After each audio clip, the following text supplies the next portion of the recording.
All right, so like I mentioned, let's have a conversation here in studio. Joining me right now is Makueni Member of Parliament Dan Maanzo. Thank you so much for joining us. Thank you. So your counterparts already are threatening that, there is a possibility that, there's going to be heckling this afternoon. I don't think so. There is no plan unless it is spontaneous. Personally, I don't expect such because at times it is good to listen and then deal with the speech later. All right. Yes, we could have our own address of the State of the Nation after the President. Oh, you okay? All right. Yes. So let's have a conversation about this State of the Nation address. This is the last one that Uhuru Kenyatta is going to be having. From where you sit, what do you think is going to be the main agenda for him today? Most probably is whatever statements you make must be calculated to benefit him politically for the forthcoming elections. But the sad state of affairs is that a lot has been promised, especially on food security. I remember when he came to power, there was 1 million acres of land.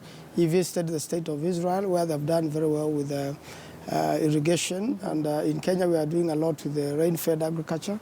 As you can see now, we have a drought. I'm in the Committee of Agriculture and I've visited Gulalo, and I can assure you also when the recent budget was being proposed, very little money has been given to the Department of Irrigation. So it's a contradiction of how the President expects to achieve this irrigation of 1 million acres while you don't fund the ministry which is supposed to do that. And it would have been spread across the country in different places, not just Gulalo, because of the logistics. And we have very many rivers in country and many other irrigation schemes we can start, which are small scale, and you still get the 1 million acres and you feed Kenyans. All right. So I think on that project of 1 million acres, it has been a serious failure. One of the projects was Twake Athi Dam, which is in Makueni constituency. Resettlement of the people has been a big problem. Monies have been allocated there. There has been misappropriations. They have been reported to ESCC and the ministries concerned, and very little seems to have been done. So the President seems to be stuck with these systems. All right, he may wish well, but the system is not working. All right, I will get to the specific issues, but I'd like to hear your thoughts on, what is it that he's done right? What is it that you think is going to enumerate today? And indeed, it's a positive thing that his administration has been able to achieve. Like for the President, he was in a coalition government as a deputy prime minister. And the coalition government led by President Kibaki was very, futuristic. There was the Vision 2030. Right. And most of the projects the government is doing now were actually started by that government. So a lot, the President Kibaki put this country into autopilot. And for a long time, it will fly well, even without good leaders. And therefore, that is his luck. So are you saying that there's really nothing that you can say Uhuru Kenyatta? Well, they have just been working on what was started, and they have not even completed it. There are all the projects, the railway, and he knows it. They were started in that coalition government. And they have made an effort to complete some of them. They have not completed others. His own project was the Gulalo irrigation scheme, which has not taken off.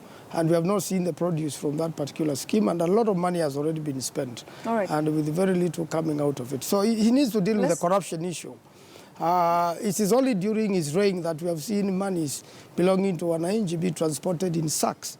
It has never happened in any other regime. There has been attempts to prosecute, but you can see there has been not enough investment on the Secretariat of ESCC. We have a good chairman now, but you need to empower the Secretariat and do away with the members of the Secretariat who are not serving or who are corrupt themselves. All right. Yes. Let's talk specifically about some of the issues. Let's even start by taking a look at education.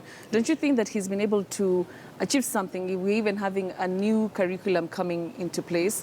We've seen, the digitization or use of IT when it comes to schools across the country from the rural areas. Don't you think that that's... To be very honest, what was promised with the IT took a long time. We know part of education is devolved, the technical institutes and the nursery schools. The proposed a new education system, which I can see the current government wants to use force, does not want to consult enough. In fact, when you have an education system, it must align with other parts of the world in one way or another. So right now, 844 has been very successful. It may be stressful to some students. There are options already which exist with international schools and the neighboring schools. But I think Kenya's education is more successful.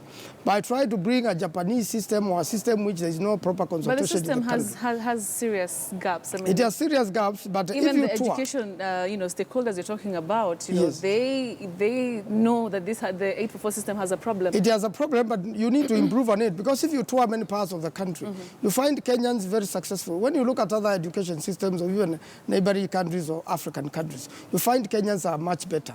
So you don't scrap it simply because a few students have challenges or their challenges. You improve on the challenges with proper consultation with all stakeholders on board. Right now, the way that system is running is like there's a particular interest with particular people who want to take advantage of that particular system with a certain budget and make a kill out of it. I don't think it is in good interest of the country. As a member of parliament, I've not been consulted properly on this, and the education committee has been running it as if it is its own property. I think that's not right, and the education system, which has been in existence, has served Kenyans well so far. So I don't think they brought in anything new, and that IT has not gotten to all schools. Only a few primary schools in my constituency got them. We are thankful for that. But the 90% of it has not been achieved. Let's go and talk about devolution, which is really, this is the first government that was, seeing that this devolution actually takes off. How do you think that the administration has performed, even looking at the funding? The constitutional just says, we just need 15% to go to the counties, but it has been able to take that up to 32%. Yes, they claim they took it up to 32%, but I can assure you most counties and the governments, most counties, even the very hardworking ones or perceived to be hardworking, they have not received all that money. There's something called IFMIS, which is a disaster. It has not been managed well. In fact, in my own opinion, because I've been able to consult sufficiently, it is a fraudulent sort of system whereby the government pretends it has money or doesn't have. At times it is hacked up, it is dead, and a lot of monies has not reached to the counties. In fact, there are so many counties, I doubt whether any of the counties have received 100% of its money. They are at a 50%, maximum 60%. And in fact, the Treasury has really frustrated the counties through technicalities. So I think that's one area the government needs to improve, so that when you say you have sent 32%, for real, 32% has reached the counties. All right. We must admit some governors have had challenges in spending this money. It's because devolution itself has started with teething problems. But in future, we look into a future where it is efficient and Kenyans are served well through the counties. But don't you think that, because this is, like I mentioned, this is the first time that, the country was adopting this new, way of doing things. Yes. Don't you think that they did a fair job? They have tried. But if up to 60% of the monies have not hit the counties, and every budgetary year, there's a budgetary cycle. Before you do the procurement procedures, you are in another, in another budgetary year. So it's something which needs to be relooked. Though the monies, which are sent to a county, they will eventually reach that county. But the development delays. And I'm sure if you take a stock with all the governors, you'll find a lot of governors have been frustrated by Treasury. But even the monies that the governors are getting, do you think that, most of them are actually doing something that is tangible and something that can be seen? Some have done, but I must say a lot of corruption was also devolved. And there are no devolved structures to fight corruption at the counties. The regional offices are really not sufficient, and that's why a lot of county governments have taken advantages and have looted a lot of money. And it will take quite some time before these people are prosecuted. A lot of money, honestly, has also been stolen at the counties, and you heard of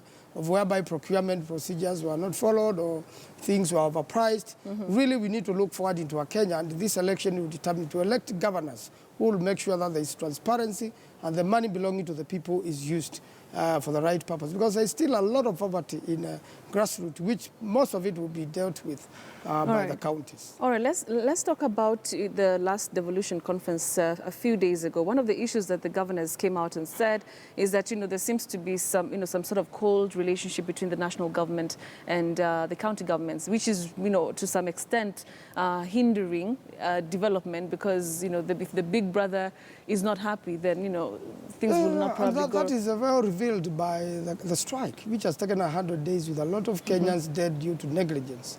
And in fact, there should be a mass suit, an international suit or a human rights suit against the government of Kenya for the deaths which have been occasioned out of negligence and failing to handle the strike in good time and properly and you know, with competence. I have always said that this was a matter which would have taken a day to sort out, and eventually they took a day to sort it out. So why take 100 days for something they will agree? You know, the government has its misgivings, the doctors could have had their misgivings, but this is a matter which would have been sorted out long time ago. That's, you know, part of it is national government and part of it is the devolved systems.